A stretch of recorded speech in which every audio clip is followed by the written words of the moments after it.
Olá para você, inscrito aqui no canal Pão do Advento. Retornamos para a continuação dos estudos aqui da lição da Escola Sabatina. Neste trimestre nós estamos estudando sobre a missão, missiologia, evangelismo, né? O tema geral da lição da Escola Sabatina, né? Aqui, essa lição. Missão de Deus, minha missão. Então, o título geral chama a nossa atenção para o fato de que a missão começa com Deus e nós participamos da missão dele. Então, a missão é restaurar a humanidade, é salvar a humanidade. O princípio básico da missão é o relacionamento. Então, Deus criou os seres humanos, criou os anjos, criou os seres dos outros mundos também, para ter um relacionamento com eles, para ter comunhão. E nesse convívio, né, todos os seres vão crescendo cada vez mais em glória, né, de glória em glória. Já o ser humano aqui caído, ele, além de crescer em glória, ele cresce também de graça em graça. Porque nós, como caímos, né, nós temos que agora ter aquela imagem de Deus que havia sido colocada no homem no início, e que foi perdida, ela tem que ser restaurada. Então, o processo da salvação visa a restauração da imagem de Deus, né? Desculpa aí pelo barulho dos carros, vai ter muito barulho aí, porque passa muito carro aqui. E tem um cachorrinho que vai latir aí daqui a pouco. O tema da lição dessa semana é o chamado de Deus para a missão. Então, Deus, ele é o Senhor da missão, ele começa a missão, e agora ele faz um chamado para que nós participemos da missão. Nós vamos ver alguns exemplos aqui, não vai dar para a gente esmiuçar profundamente cada um deles, né? Mas a lição, por exemplo, começa falando sobre a Torre de Babel. Aí alguém pode pensar, mas o que a Torre de Babel tem a ver com a missão? Na verdade, ela não tem a ver com a missão, ela fugiu da missão. Porque Deus, desde o início, ele tem um evangelho para ser proclamado. Esse evangelho foi dado lá aos primeiros pais, né? Era o proto-evangelho, era o início do evangelho ali. Havia uma mensagem de esperança, a esperança da vinda daquele que restauraria todas as coisas, o descendente da mulher. Então, essa mensagem, essa verdade, ela tinha que ser levada a outras pessoas. Ela não foi dada apenas para Adão e Eva para ela guardar em segredo ali e ninguém mais ficar sabendo disso. Não, ela foi dada para todos. E, infelizmente, os antediluvianos, eles não guardaram aliança, eles não cumpriram aliança, o mundo foi de mal a pior e Deus teve que destruir tudo, né? Mas salvou uma família. Essa família tinha a incumbência de levar essa mensagem, esse proto-evangelho adiante. Então agora eles saem da arca, povoam novamente a terra, e aí o que os homens fazem logo no início? Em vez de firmarem os pés na aliança que foi feita ali logo após a saída daquela família da arca, foi renovada a aliança ali com eles, e em vez de eles se firmarem na aliança, não, eles tomam uma outra decisão. Primeiro, descreem totalmente da promessa. Deus prometeu que jamais destruiria a terra novamente com água. O que eles fazem? Eles querem fazer uma torre para chegar até os céus, e essa torre, essa cidade fortificada, protegeria eles de alguma forma de uma nova destruição, de uma nova inundação, né? A gente pode falar de um secularismo, ao mesmo tempo que é um secularismo mais religioso. Então eles acreditavam que de certa forma o dilúvio foi um fenômeno natural, poderia se repetir, mas se afastaram de Deus e criaram novos deuses. Quando eles tentam construir uma torre para chegar até o céu, já não há mais religião ali de Deus, a religião original. Eles já estão comprometidos com novas crenças que eles inventaram. Na época eles falavam todos uma única língua. Então Deus, como ele não queria que tudo ficasse ali concentrado num único canto, é lógico que não ia ser a única torre, né? Deus não queria que ficassem todos ali, então Deus fez o quê? Modificou a língua deles. Fez com que eles começassem a falar línguas diferentes. Eles começaram a se desentender e abandonaram o projeto. Não totalmente, porque aqueles que se entendiam e continuaram ali naquela região do Siná deram origem ao reino que vai que vai ali permear desde a construção de Babel até o cativeiro, o segundo cativeiro, né? O reino da Babilônia. Então a Babilônia vai estar ali, ó, vai fazer parte da história do povo de Israel, diretamente ou indiretamente, vai estar ali sempre presente. E no Novo Testamento nós vamos encontrar não mais a Babilônia, o reino da Babilônia, que foi destruído, né? O profeta mesmo, Isaías, ele disse que não ia sobrar nada de Babilônia, a Babilônia ia cair, mas aí surge uma outra Babilônia, a Babilônia espiritual, que de certa forma também é um governo, é um reino, é uma igreja, é uma religião poderosa e que vai de certa forma imitar a antiga Babilônia. Por isso que ela é chamada de Babilônia, por causa dos seus erros teológicos, por causa da sua perseguição ao povo de Deus. Então por que Deus confunde ali a linguagem na torre? Porque ele quer que o povo se disperse, ele quer que o povo se espalhe sobre a terra. O plano de Deus é encher a terra. E encher a terra com a sua mensagem. Tá? Porque ele era um grupo que ficou reunido ali, mas eles tinham que povoar a terra toda, não ficar todos localizados num único ponto, e tinham a missão de propagar esse evangelho, né, o evangelho que eles haviam recebido. Então o propósito de Deus sempre, né, é que a missão seja cumprida de um jeito ou de outro. Então, se às vezes ela não vai por bem, vai por mal. Então eles tiveram a liberdade para escolher, mas agora Deus vai e força para que a coisa aconteça. Bom, de novo, as nações vão se deteriorando, vão caindo, né? E aí Deus desperta uma família ali da geração da linhagem de Sem, e que vivia na Babilônia, né? Porque quando o texto diz assim que eles viviam na terra de Ur dos Caldeus, aquela região é o que se tornaria Babilônia depois, ou seja, a cultura toda de Babilônia já estava ali presente, né? O monstro que se tornaria depois Babilônia já estava ali. E já era um problema, já era um empecilho. Por isso Deus chega para esse homem e faz isso que eu vou ler agora aqui no texto. O texto de Gênesis 12, versos do 1 até o 3. O Senhor disse a Abrão: saia da sua terra, da sua parentela e da casa de seu pai e vá para a terra que lhe mostrarei.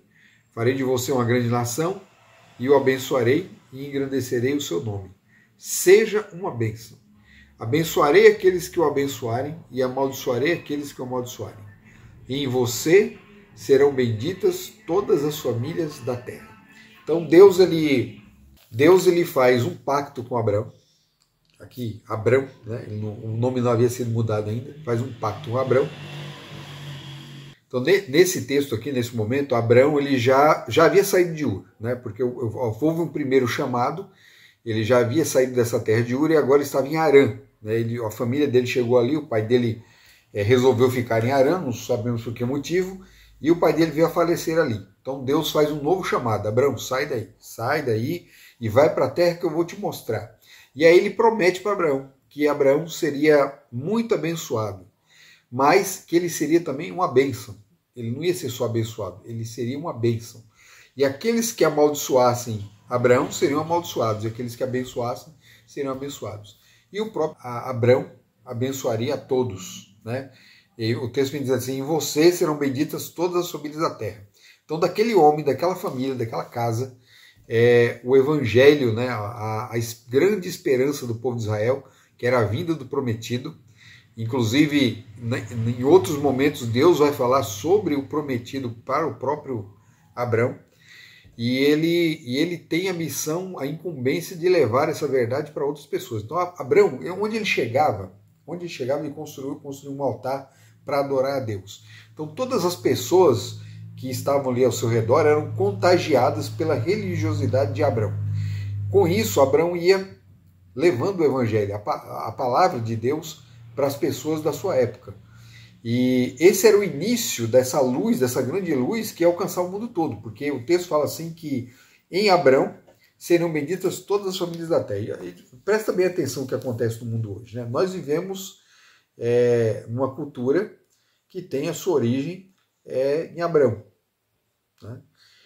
Nós temos também, no momento agora, a gente está vendo esse quadro terrível aí de guerras, esse conflito entre Israel e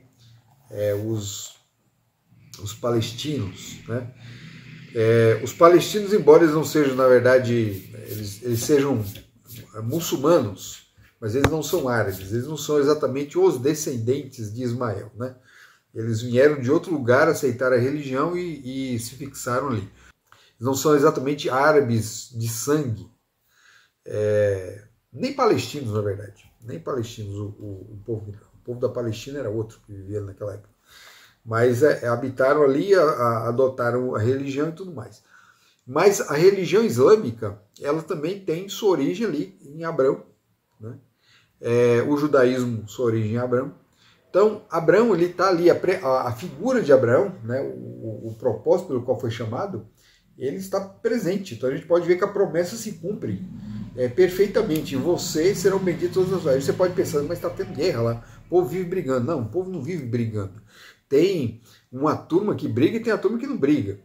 Então Israel, ele vive em paz, e não de agora, mas de muito tempo já, vive em paz com o povo islâmico.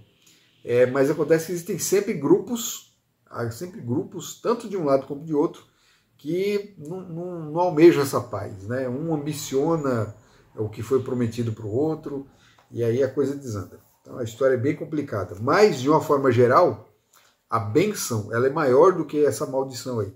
E ela alcança a terra toda, né? Nós cristãos somos descendentes de Abraão. Não por sangue, mas pela promessa que foi dada a ele. Então, a promessa que foi dada aqui a Abraão nesse texto, nós vemos hoje o cumprimento dessa promessa no mundo todo. E isso é a missão, o resultado da missão. A lição, então, vai pular de Abraão e vai para os dias do Novo Testamento, no momento do Pentecostes. Então, o texto da lição, o texto áureo da lição aqui, ele é de Atos capítulo 1, verso 8, foi um texto que a gente comentou até no outro vídeo, a gente vai falar de novo. O texto declara assim: vocês receberão poder ao descer sobre vocês o Espírito Santo, e serão minhas testemunhas tanto em Jerusalém como em toda a Judéia e Samaria e até os confins da terra. Então Deus ele pega agora o povo gentil, judeu e gentil, para cumprir a missão. Então o texto, né, o texto que a gente acabou de ler aqui, ele primeiro se aplica aos judeus. Tá? Então os judeus, né, os primeiros discípulos de Jesus, ficaram ali em Jerusalém, esperando o cumprimento da promessa de que eles receberiam o Espírito Santo. E com o Espírito Santo receberiam poder para pregar o Evangelho. E o texto é bem claro, né? Mas eles esqueceram. O texto é claro, mas eles esqueceram. Os próprios, mesmo com o Espírito Santo, tá? Para você não ficar achando que o fato de ter o Espírito Santo significa que a pessoa se torna infalível, ela não comete erros, não comete falhas, não é isso não. Sempre que você deixa que suas visões, né, seus preconceitos tomem a frente, então você acaba passando por cima do Espírito Santo. Então o importante é deixar que o Espírito Santo oriente, que ele, quando houver dúvida, pergunte ao Espírito Santo. Quando não tiver certeza sobre algo, consulte a palavra de Deus, ore, pedindo orientação para que Deus possa mostrar um caminho. Tá? Mas nunca é bom seguir o próprio caminho, aquele caminho assim que só foi mastigado ali, sem o auxílio do Espírito e sem o apoio da palavra de Deus. Então, os primeiros cristãos ali receberam a promessa, aguardaram o cumprimento da promessa e a promessa se cumpriu, porque no Pentecostes, 50 dias após a ressurreição de Jesus, eles receberam o Espírito Santo e eles estavam reunidos ali em Jerusalém.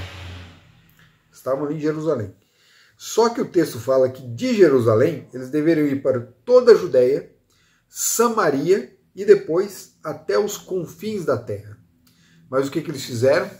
Os primeiros cristãos achavam que eles tinham que pregar somente para judeus, que toda aquela esperança que se cumpriu na vinda do Messias deveria ser dada apenas para eles. Não tinham entendido ainda o propósito desde Abraão. Abraão falou que todas as nações seriam benditas, seriam abençoadas nele. Todas as nações seriam abençoadas em Abraão, com a vinda do Messias, que o Messias ele é descendente de Abraão, ele vem da linhagem de Abraão. Então, o cumprimento da promessa de Abraão, o clímax dela é na vinda do Messias, a vinda de Cristo. Então, Cristo vem, E agora essa nova luz, essa nova realidade, ela tinha que ser levada não só para o judeu, mas para o mundo todo.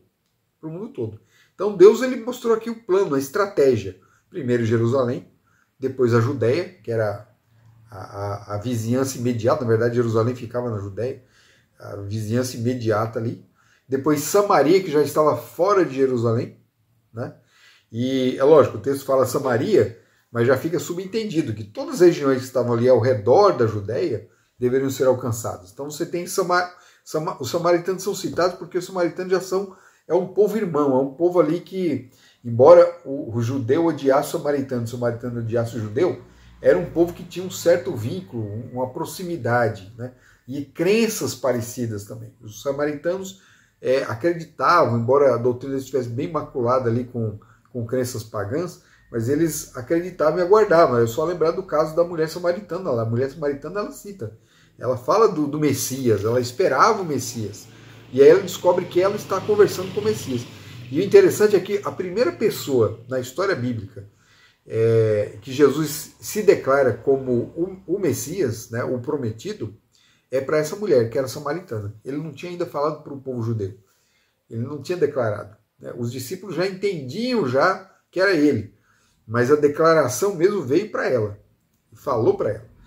E os discípulos então tinham que pregar na Judéia, que era para o seu próprio povo, e pregar na Samaria também, que já era um povo vizinho e inimigo. Mas não ficaria só ali. Né? A gente tem Decápolis, né? A gente tem a Idumeia ao sul, a gente vai ter os sírios, né? Ao norte. Então, todos esses povos deveriam ser alcançados. E dali em diante, né? Paulo, ele entendeu isso aqui. O apóstolo Paulo entendeu e ele fez isso. Ele pregou na Judéia, pregou nas redondezas, foi para a Europa e foi para a Grécia, foi para Roma, visitou várias nações, ele plantou igrejas, né, em várias nações, em várias localidades, e ele não foi o único sozinho, né, haviam outros com ele também. Então o evangelho, o texto bíblico vai declarar assim, que o mundo da época recebeu o evangelho, foi iluminado pelo evangelho, porque o mundo, aquele mundo que ainda era pequeno, geograficamente, geograficamente não, né? Assim, haviam poucas nações daquela época e pouca gente. Então, por tanto de nações e por tanto de gente, o evangelho alcançou uma boa porcentagem. Acontece que o mundo não parou, né? O mundo continuou crescendo e o mundo é muito grande hoje. Nós ainda continuamos a missão desses discípulos. A lição cita também o exemplo de Pedro, que Pedro era né? Paulo entendeu a missão, mas Pedro teve dificuldade. Pedro queria ficar pregando só para aqueles que eram do seu povo, o povo judeu, mas aí Deus deu uma visão para ele, uma visão que é mal compreendida por muita gente aí. Deu uma visão, ele fez descer uma cortina com vários animais imundos e limpos, mas havia uma regra na alimentação judaica, que é seguida até hoje, você não comeria um animal, mesmo limpo, aquele que era permitido, quando ele se encostasse, quando ele se contaminasse com o imundo. Então, se ele estivesse ali junto, né? E quando aquela cortina desce, estão todos misturados. Então, o imundo, o comum ali, ele se tornou imundo também. Então, por isso que Pedro fala, eu nunca comi nada comum nem imundo, porque o comum ali já havia sido misturado, contaminado. E aí, Deus fala para ele, não considere comum aquilo que eu purifiquei. Veja que ele não fala do imundo, ele fala o comum. Não chame comum aquilo que eu purifiquei. Por quê? No caso ali, o comum era aquele que havia sido contaminado pelo imundo. Então o comum se tornou contaminado também. Jesus está falando o seguinte, que Deus não considera o que se contaminou com o imundo contaminado. Ele não considera mais. O que Pedro tinha que entender disso aí? Pedro tinha que entender que ao chegar até os gentios, que eram os imundos, né, eles eram considerados como os animais imundos que eles não podiam comer, e por esse motivo também eles não poderiam se misturar com eles, porque ao se misturar se tornariam imundos. Pedro entendeu que ao ir até o pagão, ele não se tornaria imundo. Não se tornaria imundo. muito pelo contrário, ele seria uma bênção para o pagão.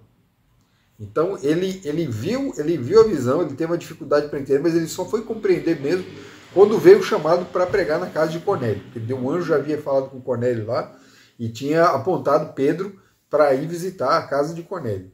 E quando Pedro chega na casa de Cornélio, ele fala, né? Ele mesmo explica, né? Quem lê o texto inteiro não vai fazer confusão, porque muita gente acha que o texto está falando assim, que Deus está permitindo comer os animais, né? Ele não está fazendo nada disso. Ele está falando da missão, né? O texto ele tem a ver com a missão de pregar o evangelho aos comuns e imundos, seja aos que se contaminaram, quanto os que eram contaminados, né? Os contaminantes. Então, o evangelho tinha que alcançar a todos. Paulo vai falar assim que o evangelho é o poder de Deus para a salvação de todo aquele que crê. Primeiro do judeu e depois do grego. O grego que era o pagão, né? Que era quando ele fala o grego, ele está colocando todo mundo ali, né? Todos. Porque a fala grega, o grego na época era como o inglês, né? A língua universal dos povos daquele tempo. Então, quando Paulo fala primeiro para o judeu, depois para o grego, ele fala assim, primeiro para o judeu, depois para o mundo. É uma outra forma de falar aquilo que foi dito lá em Atos capítulo 1, 18. Né? Primeiro em Jerusalém, depois a Judéia, depois Samaria e os confins da terra. Então a nossa missão ela é a mesma. Nós temos que pregar. Imagine que o verso tem que se cumprir na sua vida. Ele tem que se cumprir na sua vida. Como que ele se cumpre? Você tem que pregar primeiro em Jerusalém, ou seja, aos da sua própria casa, da sua própria família. Você tem que pregar na Judéia e Samaria, ou seja, nos arredores, ou nas proximidades, né? Seus vizinhos, no seu trabalho, na sua escola, nos estados nos bairros que estão próximos ali de você. E ele não vai parar ali, ele tem que alcançar o mundo. Pode ser que você não seja um missionário que vá para o mundo, você não precisa ir ao mundo, mas quando você faz parte do corpo da igreja, você já está fazendo esse trabalho. Né? Por exemplo, os seus dízimos e ofertas, eles vão servir para a missão fora. A missão fora. Quando você é fiel, né, nesse sentido, você já está sendo missionário, o missionário que leva o evangelho para outras nações. Então o evangelho não é levado somente se você for até lá. Quando você compra um livro, você manda pelo correio, ou como um vídeo como esse que pode alcançar muitas pessoas, você já está pregando o evangelho para esse seu, né, esse entorno. Você já está pregando para o entorno e para além dele. Então a missão ela tem que ser cumprida, o evangelho praticamente já alcançou o mundo todo, mas Jesus só vem quando ele for pregado em testemunha a todas as nações. Então o povo vai ter que brilhar, não é só o evangelho que vai chegar, as bíblias vão chegar nas casas, as pessoas vão ter acesso à palavra de Deus, não. O povo de Deus, a igreja de Deus tem que testemunhar, o povo de Deus tem que brilhar, assim como brilhou no dia de Pentecostes, haverá um novo brilho nos últimos dias, e aí a missão estará completa. Deus abençoe. Esquecendo, a missão da semana, né? Missão da semana. Desafio. Identifique e faça uma lista de grupos de pessoas com necessidades especiais em sua comunidade, as quais a igreja não fez esforço para alcançar. Então, sua igreja não fez muito trabalho para alcançar essas pessoas com necessidades especiais. Então, faça uma lista aí e planeje uma forma de que o evangelho chegue para essas pessoas, de uma forma ou de outra. E desafie-se, comece a orar por uma oportunidade no futuro próximo de se envolverem na missão em favor de pessoas com necessidades especiais. Então você vai identificar e vai orar para que Deus conceda, né, para que Deus abra um caminho, para que Deus possa colocar você numa situação onde você possa alcançar as pessoas e levar a luz do evangelho para elas. Né? Que Deus abençoe você. Até o próximo vídeo. Tchau.